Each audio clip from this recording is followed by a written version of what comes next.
Is there too much debt in the U.S. economy?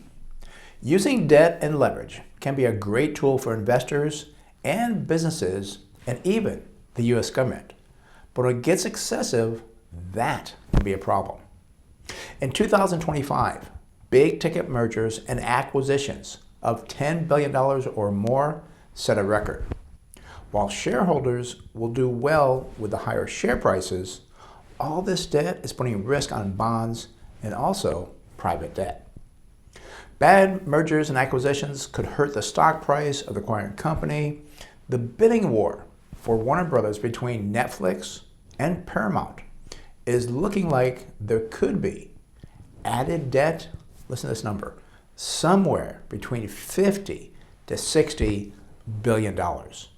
Yes, this is the big one, but there are other debt deals that people and bondholders are absorbing through either private debt offerings or high-yielding bonds. The debt market in general is getting crazy in my view. There was $136 billion of consumer debt that was purchased by private credit companies. The number may not sound that high until you realize that is a 1,400% increase over 2024. This is more proof that the private markets and private debt is taking on even more risk. Also, this year, $1.7 trillion of investment-grade corporate bonds have been issued, and that is just under the record set in 2020 of $1.8 trillion. Even the Federal Reserve is jumping on the debt bandwagon, purchasing $40 billion of Treasury bills per month.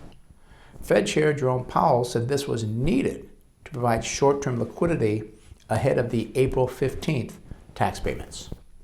If the overall debt load gets too heavy, there will be problems such as private debt funds will start to see defaults, and as the demand for more debt increases, the only way to feed that higher debt, that higher demand, is to offer investors higher yields for the higher risk.